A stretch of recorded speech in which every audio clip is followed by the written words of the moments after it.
Every day I carry 3 gadgets with me: a phone, a laptop, and a tablet. The phone's not going anywhere, but can the new Surface Pro 3 replace the other two? Microsoft sure hopes so. This marks the third Surface Pro the company has released in a little over a year and a half, and it's a result of a completely relentless refinement on one single idea: to find a hybrid of a tablet and a PC so you can use one device for both things. Let me get this out of the way first. The Surface Pro 3 is really just gorgeous. Microsoft has stuck with magnesium for the casing and a matte silver color that's a little darker than Apple style. It has the classic angled lines of the original Surface, and there's a thin port for the fan across the top. This is a PC after all, and PCs need to be cooled. Microsoft says that you'll never hear the fan and rarely feel any heat. Both of those statements are a little bit optimistic, but the fan is nearly silent and the Surface never got hot enough to be uncomfortable. Yes, it's still a tablet, but it's a very big tablet. Microsoft has increased the screen size to 12 inches and increased the resolution to a super sharp 2160 by 1440 pixels. That gives the screen a 3:2 aspect ratio, and it makes a world of difference in using the Surface. When you pop up the keyboard and landscape, there's actually enough screen left to do stuff on, and in general, it just feels more computer-like than tablet-like.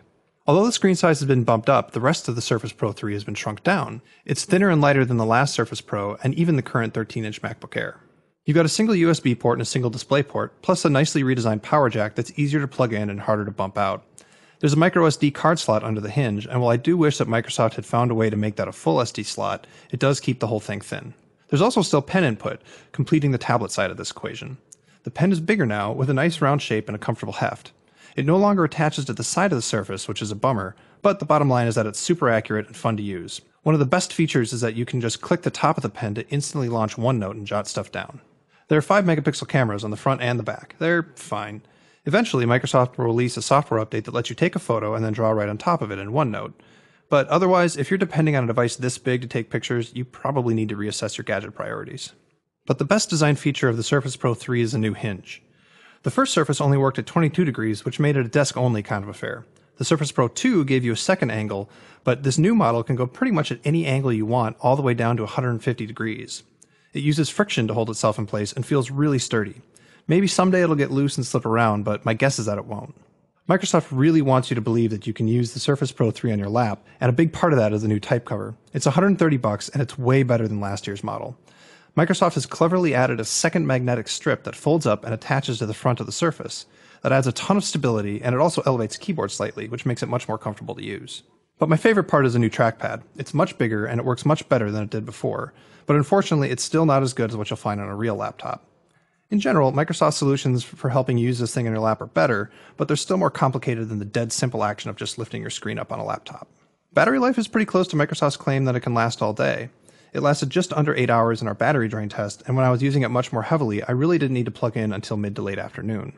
The model we tested had a Core i5 processor and 8 gigs of RAM, and it rarely felt slow, if ever.